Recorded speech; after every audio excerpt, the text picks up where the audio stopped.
इसके बाद हम लोग उदाहरण 4 अध्याय 1 का ही ले रहे हैं, जिसमें लिखा गया है एक मिठाई विक्रेता के पास 420 काजू की बर्फियाँ और 130 बादाम की बर्फियाँ हैं।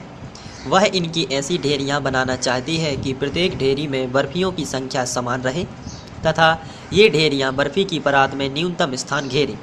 इस काम के लिए प्रत्येक ढेरी में कितनी बर्फियाँ रखी जा सकती हैं? तो चूँकि न्यूनतम स्थान घेरना है और बर्फियाँ अधिक से अधिक होनी चाहिए। अधिक का मतलब होता है हाई, हाई का मतलब हाईएस्ट होता है, और हाईएस्ट कॉमन फैक्टर क्या कहलाता है?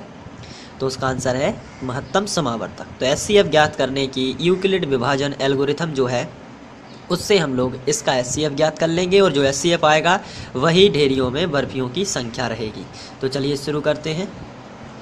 चूँकि इसमें दो संख्या दी हुई 420 और 130, तो 420 बड़ी है तो आपको लिखना पड़ेगा 420 बड़ी है 130 से। तो 420 बड़ी है। अब इसके बाद आपको यूक्लिड विभाजन एल्गोरिथम लगाना है, तो लिखना पड़ेगा आपको यूक्लिड विभाजन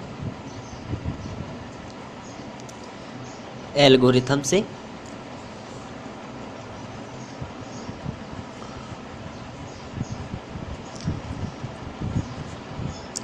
यूक्लिड विभाजन एल्गोरिथम में आपको भाग की जो प्रोसेस होती है वो रफ में करना होती है। तो चलिए रफ का इस्तेमाल करते हैं।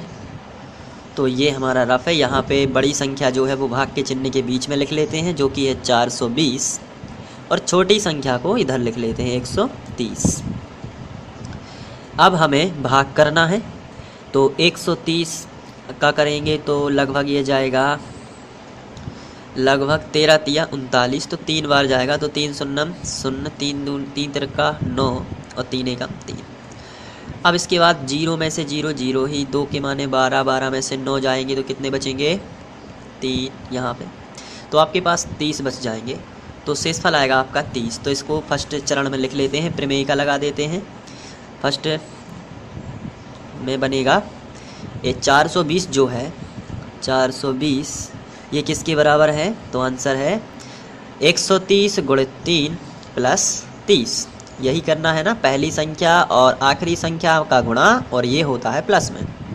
सो 130 गुणित 3 प्लस में आ जाता है 30। अब 30 जो है वो 0 के बराबर नहीं है, तो आपको लिखना है जहाँ शेषफल जो शेषफल है वो लिख लेते हैं, जहाँ शेषफल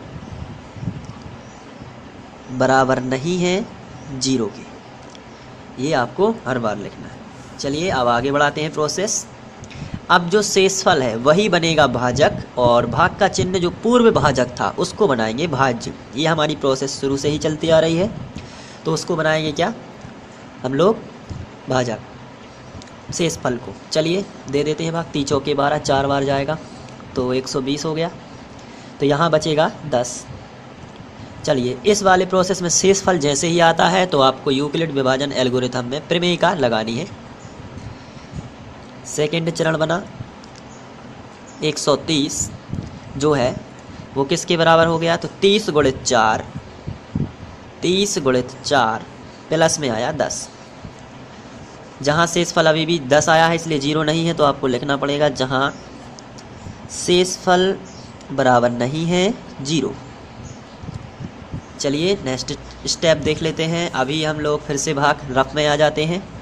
इसके बाद जो शेषफल आया है उसको बना देते हैं भाजक, और जो पूर्व भाजक था जो कि 30 था उसको बना लेते हैं भाज्य। 10 तिया 30 ये कैंसिल हो जाते हैं, तो इसको भी हम प्रमेयिका के रूप में लिख लेते हैं। तो ये 30 जो है थर्ड स्टेप में जो 30 है ये किसके बराबर होगा? तो आंसर है 10 गुणित 3, 10 गुणित 3 प्लस 0, क्योंकि शेषफल 0 आया। तो आपको लिखना है जहाँ शेषफल बराबर है 0। तो इस तरीके से आपका शेषफल क्या हो गया? 0 के बराबर।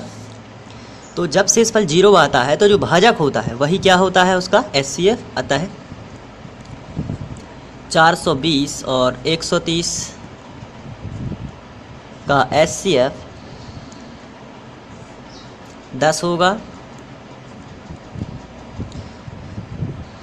अतः परात में अधिकतम बर्फियों की संख्या 10 होगी।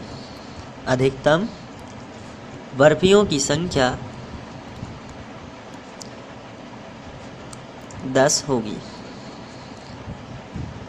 तो इस तरीके से आपको सॉल्व करने ला है, बहुत ही सिंपल क्वेश्चन है। तो उदाहरण 4 भी आप समाप्त होता है। Thank you.